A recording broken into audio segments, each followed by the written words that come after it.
Muy bien, y en este primer bloque saludamos a la concejal del bloque de la Unión Cívica Radical del Consejo Municipal de Reconquista, la doctora Natalia Caparelli. Natalia, buenas noches, bienvenida a Agenda Personal, gracias por atendernos.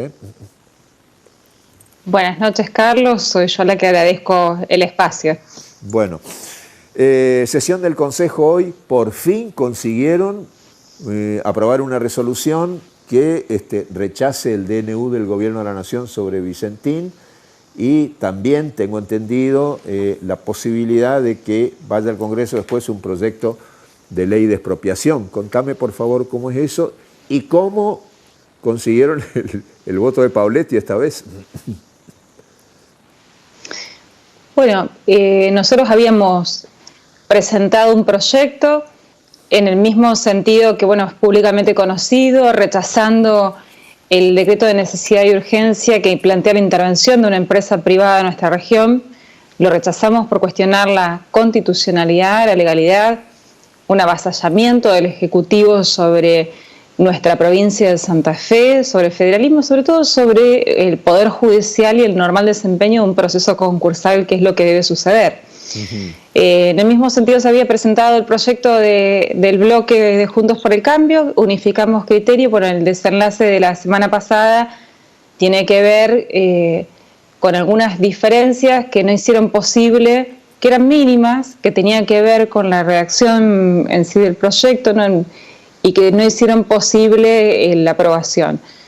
Bueno, logramos finalmente aprobar en esta oportunidad sobre la base de un consenso. Es el texto originariamente unificado, a lo que le hemos sumado un párrafo que estimamos necesario también para hacer una aclaración de cuál es nuestra postura frente a las responsabilidades de la empresa para con la comunidad, en donde se señala justamente, así como señalamos la ilegitimidad del decreto que interviene en la empresa, también señalamos a la empresa la responsabilidad social que debe primar a la hora de tomar las decisiones que se analizan en ese directorio, que la responsabilidad es enorme, que ha quedado demostrada, es una responsabilidad social que se ha quedado evidenciada con el apoyo que hizo la gente en forma masiva, primero al respeto de la Constitución Nacional.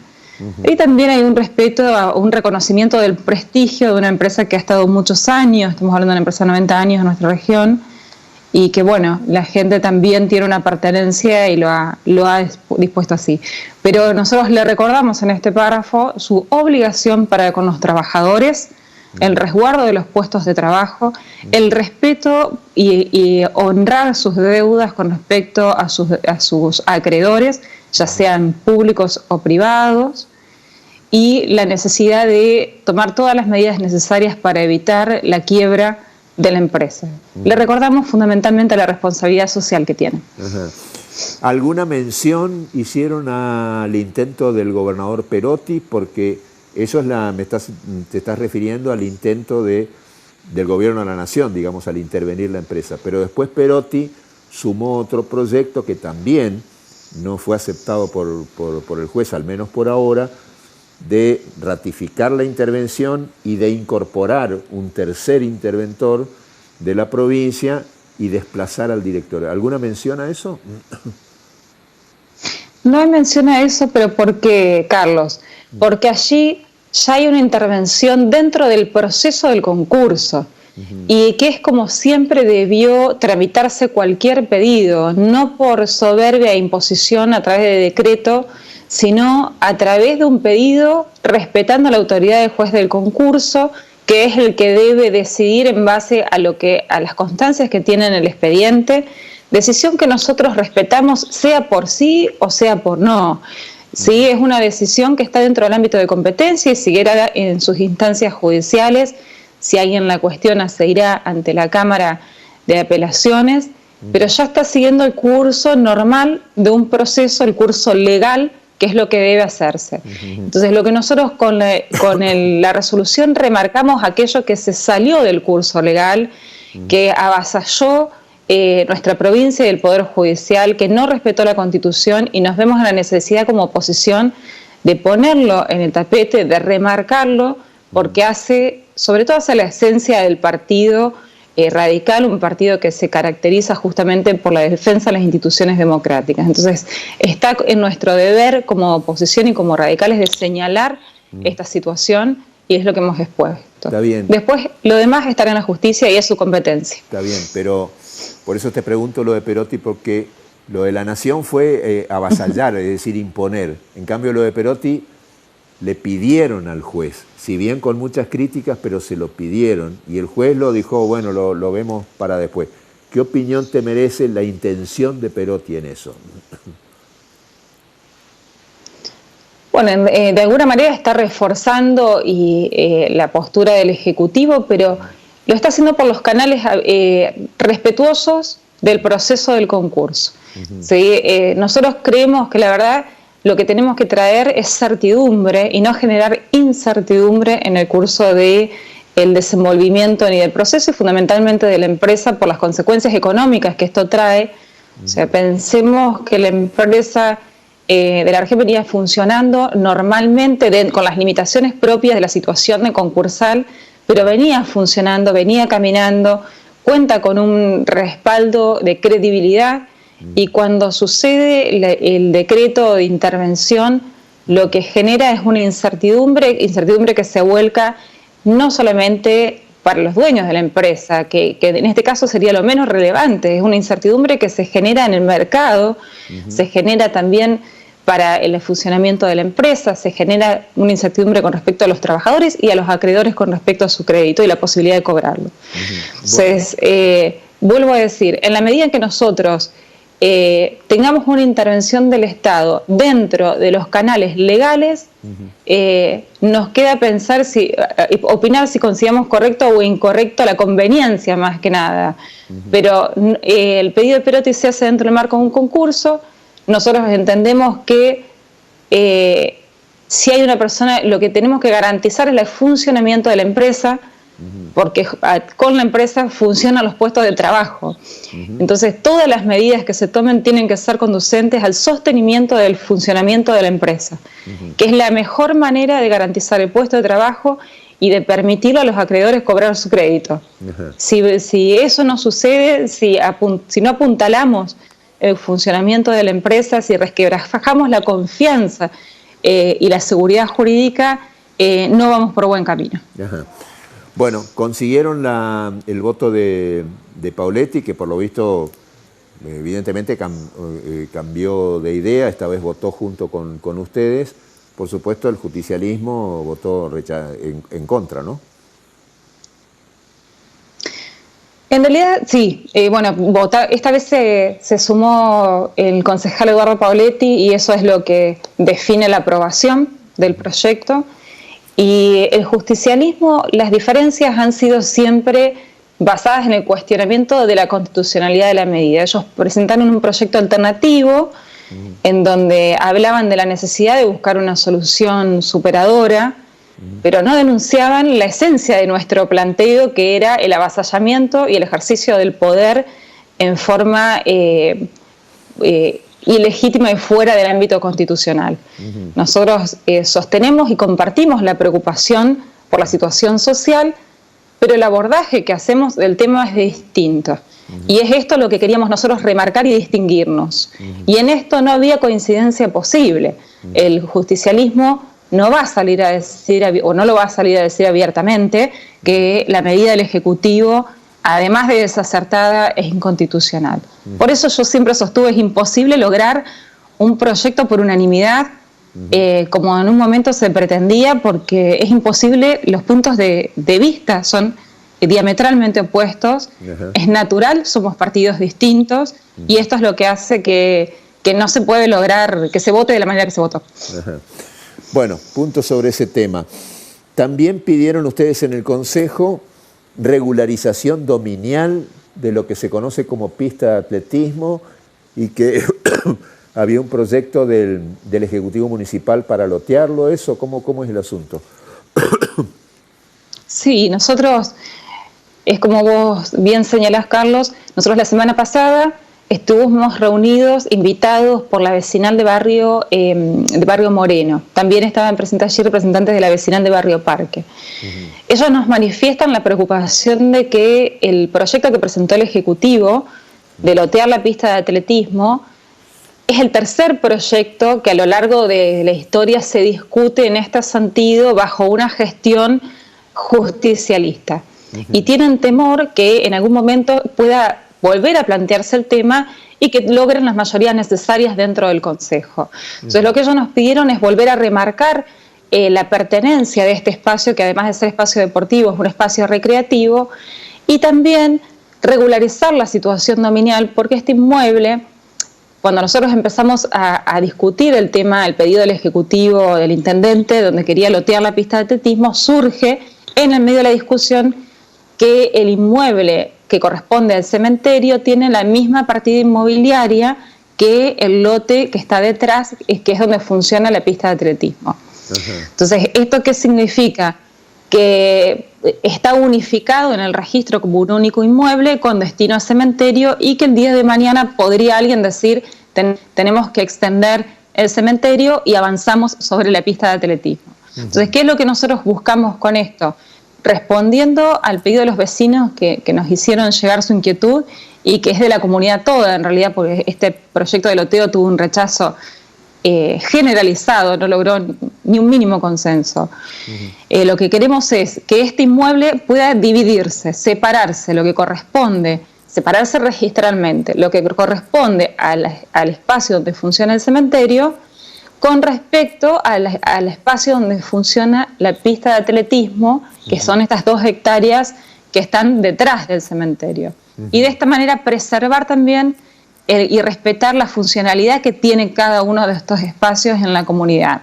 ¿Sí? Garantizar de alguna manera a los vecinos que este espacio recreativo se va a seguir respetando y seguirá permaneciendo dentro del dominio público, y que el espacio del cementerio ya se encuentra afectado al terreno donde actualmente está instalado, asentado el cementerio municipal. Bueno, y ese pedido sí fue votado por unanimidad, ¿no? Lo votaron también los senadores oficialistas, ¿no? Lo votaron todos los concejales, salió por unanimidad, y creo que es una necesaria regularización de los bienes del dominio público del Estado municipal, que por ahí ir regularizando la situación dominial de todos los inmuebles que se encuentran en situaciones irregulares hace al resguardo de estos bienes y sobre todo al resguardo del destino, teniendo en cuenta que en este caso hay una apropiación que tiene la comunidad con respecto a este espacio de la pista de atletismo, y que entendemos absolutamente desacertado avanzar sobre ese espacio con otros proyectos como en el sentido que pretendía el Ejecutivo.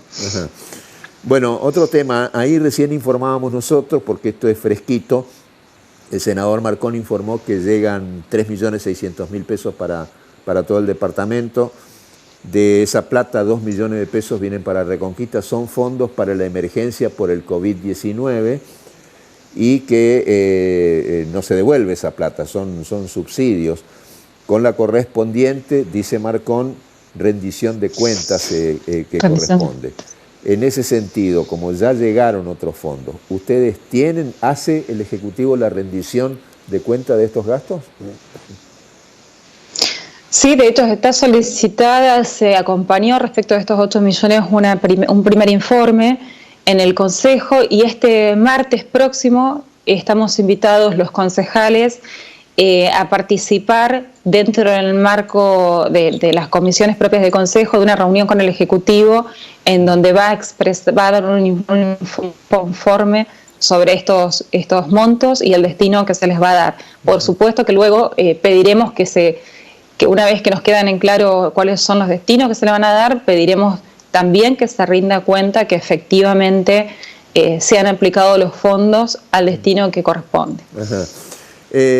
Recibieron también un informe de la Asociación Médica sobre ese tema que levantó tanta polvareda, de la cesión que hace el Hospital de Reconquista de la gestión de cobranza por las facturaciones a las obras sociales. ¿Lo leíste al informe? Me gustaría conocer tu opinión sobre esto que informó la Asociación Médica y sobre este tema. Bueno, el informe se leyó en sesión, la verdad que amerita, lo pasamos a archivo porque es lo que corresponde, ese expediente queda finalizado y completado con el informe que emitió la Asociación Gremial Médica.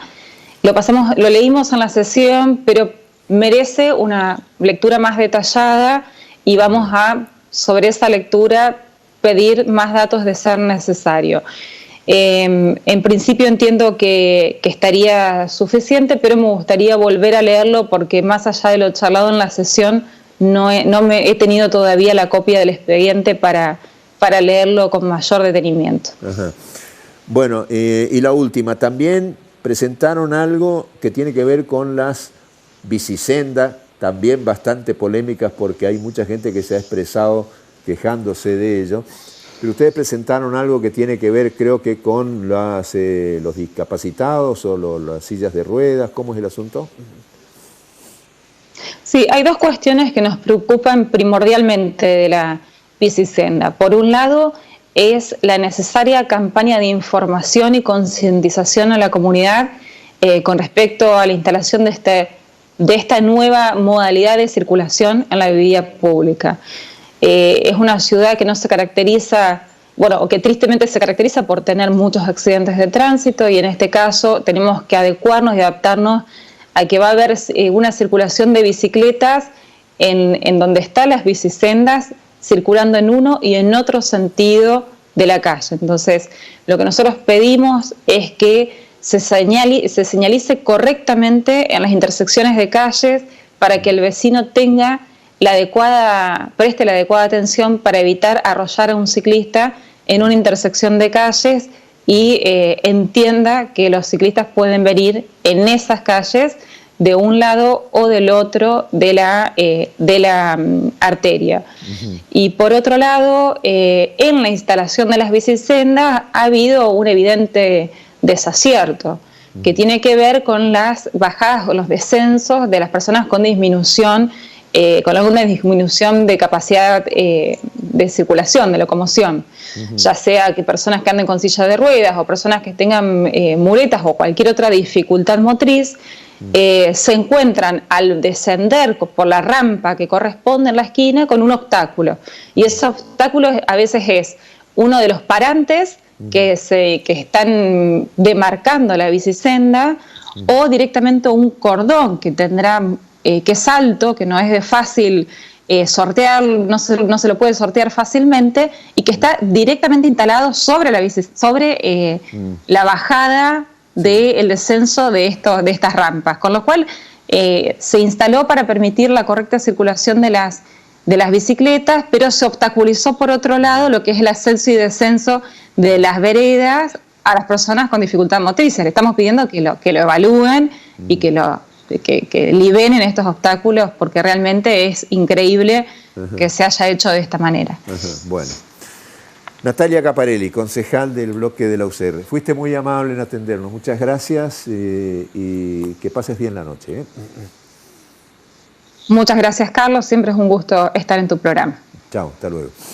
La concejal Natalia Caparelli. Hacemos una pausa y enseguida nos metemos en el otro tema con Fito Espíndola.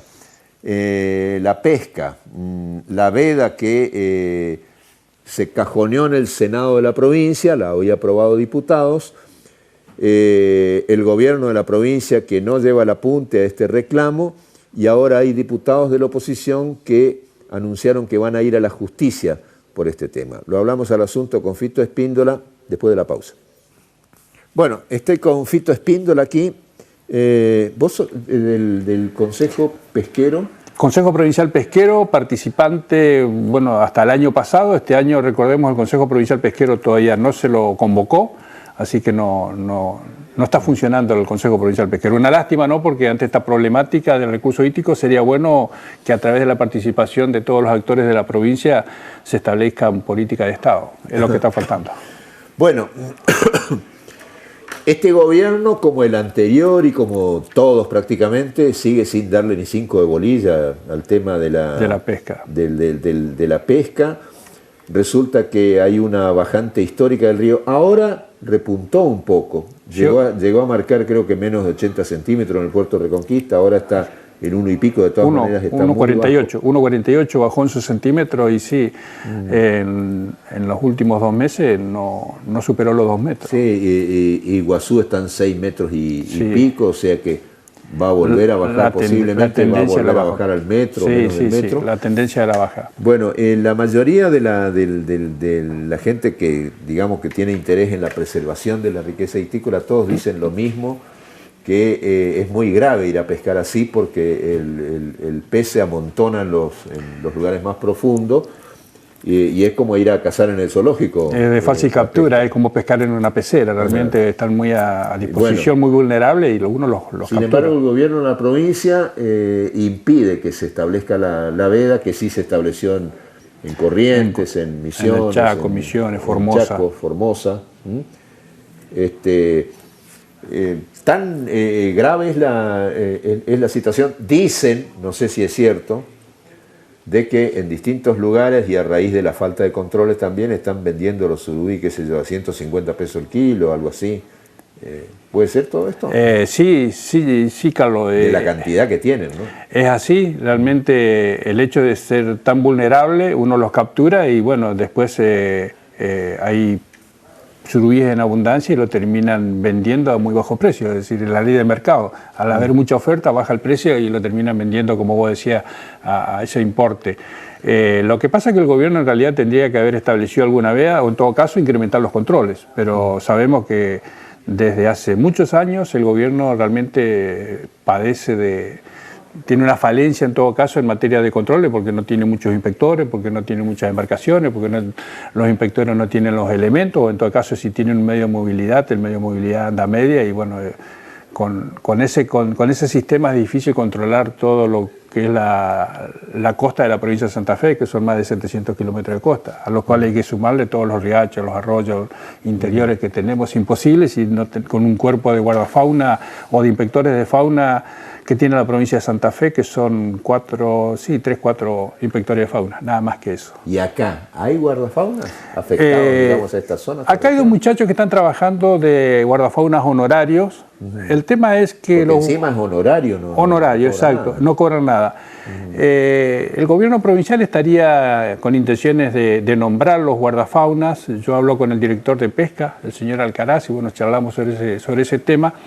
Y los inspectores de fauna de acá, de Reconquista, entiendo, no tendrían marco legal como para estar actuando. Yo charlo con ellos y le digo con lo que están haciendo, con la firma de las actas, porque los guardafaunas, el nombramiento caducan todos los 31 de diciembre, tal cual lo establece la ley de pesca, motivo por el cual al año siguiente hay que volver a nombrarlo. Salvo que exista alguna resolución que el nombramiento sea automático, superado el 31 de diciembre. Pero bueno, no hay que olvidar que venimos de un gobierno socialista, de un color político y que ahora empezamos con otro. Yo entiendo que los guardafaunas no están nombrados y que deberían nombrarlo. Para actuar tiene que tener marco legal. Y el nombramiento lo tiene que hacer el gobierno provincial a través del Ministerio de la Producción. Ahora bien, muchas veces se ha insistido, y lo hablamos en más de una oportunidad, de que se debieran destinar fondos y se debiera descentralizar eso y hacer responsable a los municipios que están en muchísimo mejor condición que el Estado provincial de efectuar control en serio. Tal cual. Y eso no costaría demasiado. No costaría demasiado, además los recursos económicos saldrían precisamente del río, de la pesca, porque recordemos que la mayoría de las localidades a la vera del río Paraná tenemos puertos fiscalizadores, lo tiene Reconquista, lo tiene Las Toscas, no están funcionando, dice que lo quieren poner en funcionamiento.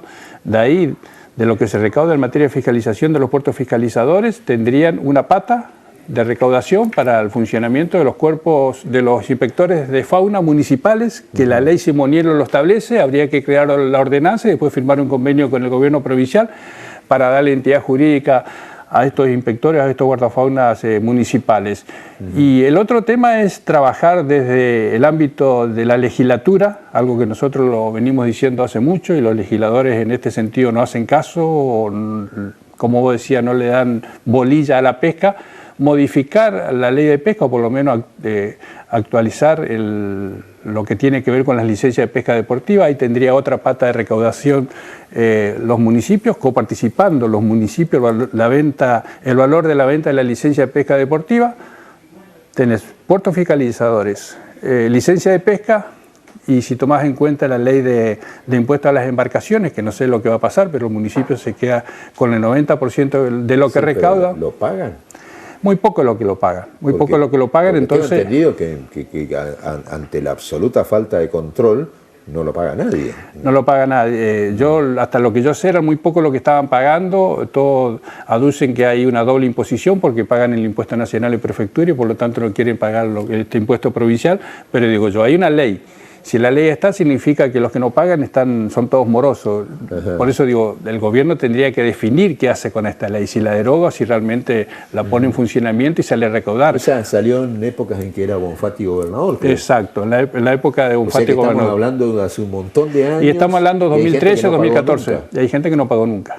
Que yo creo que son la mayoría. Que son la mayoría. Inclusive a las guarderías, salió una resolución en el 2014-2015 por el cual la constituían como agentes de información, una especie de alcahuete para que digan todas las embarcaciones que tenían en sus guarderías y de esa manera tratar de establecer el impuesto que debían pagar los contribuyentes que tienen embarcaciones. Pero más allá de que sea injusta o no, es una ley que está vigente. Es una ley que está vigente. Es una ley que está vigente y no la cumple nadie. Por eso digo, el gobierno actual debería decidir qué hace con este impuesto a las embarcaciones, con esta ley, si sigue vigente, si la deroga.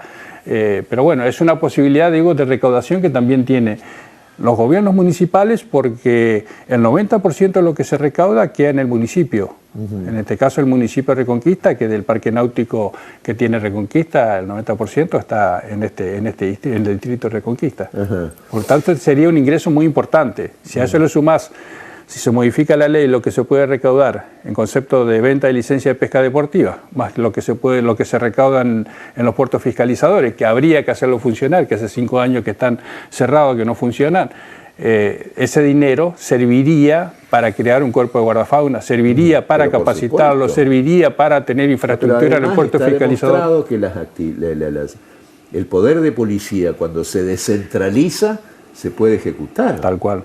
El gobierno de la provincia no pasa nada con esto. En cambio, si es de responsabilidad de la municipalidad con fondos específicamente para eso, se puede controlar mucho mejor. Yo te iba a preguntar por qué la veda que se propuso fue sancionada por unanimidad en diputados, pasó al Senado, y en el Senado, como es amplia mayoría el oficialismo y el gobierno de la provincia dice que no es necesaria la veda, o sea que se lo cajoneó. Ahora hay un grupo de diputados que fue a la justicia. Que fueron a la justicia, uno de ellos Pablo Oliver, que estuvo esta semana acá en Reconquista, y bueno, le presentaron un recurso de amparo en el marco de la ley de intereses difusos, la ley 10.000, que establece la posibilidad a los ciudadanos, en este caso a los diputados, de presentarse a la justicia con este recurso, velando por los intereses individuales y colectivos que se sienten lesionados. Y como la pesca es un recurso... el recurso hídrico de interés comunitario es de todo, por lo tanto, bueno, fueron a la justicia y tengo entendido que le dio visto a la jueza, por lo tanto no va a pasar mucho tiempo en que haya algún fallo. que puede haber algún fallo. Exacto, algún fallo favorable. Recordemos, Carlos, que ya existe un fallo favorable que nosotros en el año 2005-2006 fuimos a la justicia, nos patrocinó el doctor Juan Lucas Craconia, que le pedimos al gobierno el cumplimiento de la ley de pesca, que era en su momento BEI. La justicia falla a favor nuestro en la Cámara.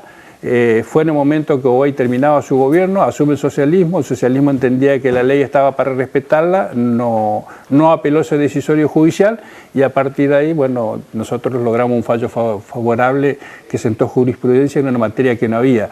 Y a partir de nuestra presentación se empiezan a hacer las audiencias públicas, que se las hicieron todos los años, que lamentablemente no son vinculantes, ¿no? Pero un espacio, una tribuna donde uno puede ir a decir lo suyo, a expresar realmente lo que piensa respecto a la pesca y respecto al funcionamiento del gobierno en materia de control.